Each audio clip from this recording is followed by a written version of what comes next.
I remember what it was like to drown. I walked into my room, planning a fun afternoon. Then I noticed something. My makeup mirror was out of place. There were drops of water on the ground. Then I saw how dusty the floor near my bed was. The water covered my feet. I saw tilted picture frames, and I hated how every box sat in my closet. The water rose and rose.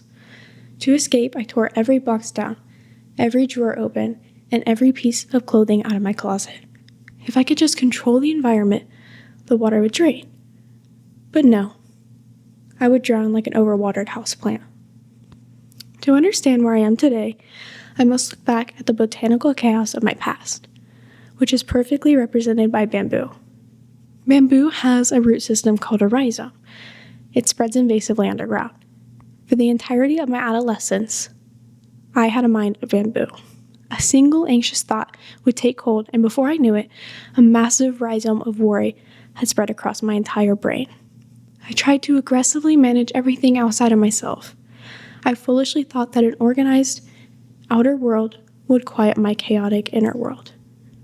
But you cannot block a spreading bamboo forest with a simple fence.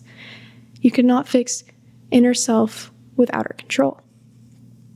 In my adulthood, I felt everything was out of my control. I read up on practices to guide me.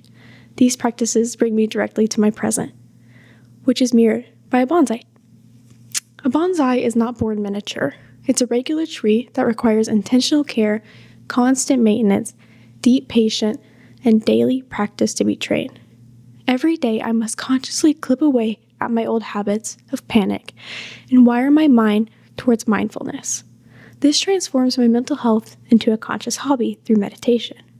I am maintaining my internal environment rather than forcing the outside world to change for me. Through time and mindfulness, my future holds the sacred symbol of the lotus. In Buddhist philosophy, the lotus shows that anyone can be enlightened. In this case, find inner peace. The flower does not wait for the perfect filtered conditions. Its roots must sit within dark, mucky mud at the bottom of a pond for it to push through the surface and bloom in the sunlight. I used to think that achieving peace meant eliminating all the mud from my life, but I will welcome challenges because I know they provide the exact conditions I need to grow. This journey through the garden of acceptance has taught me not to wait until the storm passes. There is no perfect condition to be at peace.